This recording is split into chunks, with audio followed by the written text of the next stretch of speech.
वो सारे एक तरफ है और आत्मा का रसास्वादन एक तरफ है। दुनिया के जितना भी ये दृष्टिमान जगत है, चाहे वो एक तत्व के जीव हैं, चाहे दो तत्व के जीव हैं, चाहे तीन तत्व के जीव हैं, चाहे चार तत्व के जीव हैं, और चाहे ये जो मुकम्मल तौर से जो मनुष्य है ये पांच तत्व का है, इस सारी सृष्टि का दर्शन एक तरफ है और आत्म तत्व का दर्शन है एक तरफ है। तो इतनी आत्म तत्व की महिमा है, हम बोल रहे हैं, सुन रहे हैं, देख रहे हैं, हमारी इंद्रियां, ज्ञानेंद्रियां, कर्मेंद्रियां, मन, बुद्धि, चित्त जो काम कर रहा है ये सिर्फ आत्मा तत्व के कारण ही कर रहा है। तो इसलिए सबसे पहले हमने यही जानना है कि ये आत्मा क्या होती है, ये परमात्मा क्या होता है। क्या हमने कभी परमात्मा को देखा? क्या हमने कभी परमात्मा को समझा? क्या हमने कभी आत्मा का दर्शन किया? क्या हमें कोई ऐसा ब्रह्म ज्ञानी आत्मवेता सदगुरु हमारे जीवन में आया? बस सबसे ज्यादा जरूरी यही हमारे जीवन में सवाल है।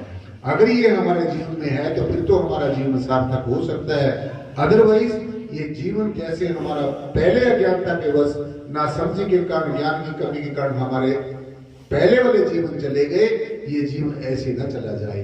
तो इसलिए सासंग जी सबसे पहले हमने अपने जीवन में यही करना है।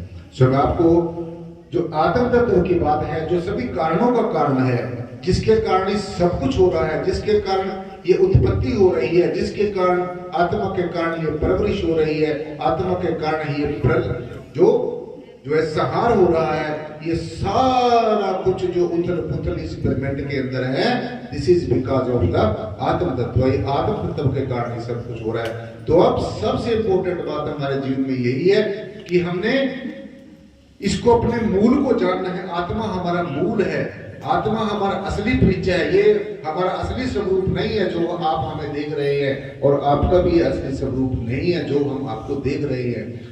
तो इससे अलग एक ऐसा स्वरूप है जो आपका भी वही स्वरूप है, हमारा भी वही स्वरूप है, जो हमारी आत्मा है। आत्म तत्व को छोड़कर और अलग अलग चीजों से इंसान भिन्न हो सकता है, रंग से भिन्न हो सकता है, रूप से भिन्न हो सकता है, गरीबी से भिन्न हो सकता है, किसी और चतुर चालाकी से भिन्न हो सकता है, शिक्षा से भिन्न हो सकता है, किसी भी तरीके से भिन्न हो सकता है, लेकिन आत्मा से कोई भी भिन्न नहीं है। इसलिए हमारे संत महापुरुषों ने कहा है कि आत्मवत् सर्वभूतेषु, यानी कि आत्म तत्व भी एक ऐसी हस्ती है, एक ऐसा एग्जिस्टेंस है, एक ऐसा हैपना है जो सब जगह एग्जिस्ट करता है। और आत्म तत्व जब ये सृष्टि भी नहीं थी, ये रंग रूप आकार की जो सृष्टि है, ये जो दृष्टिमान जगत है, ये पेड़ पौधे, पशु पक्षी, जीव जंतु इस यूनिवर्स के अंदर, ब्रह्मांड के अंदर है, जब ये यहाँ पर कुछ भी नहीं था, ये पृथ्वी भी नहीं थी, जल नहीं था, वायु नहीं थी, अग्नि नहीं थी, आकाश नहीं था, पांचों तत्व भी नहीं थे, तब भी यहाँ पर परमात्म आत्म तत्व यहाँ पर मौजूद था। इसलिए जब ये सृष्टि जब भी पैदा होती है, इसके पैदा होने से आत्म तत्व पैदा नहीं होता है, और जब ये इसकी सृष्टि के अंदर प्रलय होती है तब भी आत्म तत्व परमात्मा तत्व जो का क्यों रहता है। यानी कि आत्म तत्व के ऊपर कोई भी प्रभाव नहीं पड़ता है। अग्नि जला नहीं सकती है, पानी गला नहीं सकता है, हवा उड़ा नहीं सकती, अस्त्र शस्त्र काट नहीं सकता है, और हमेशा हमारे अंग संग है।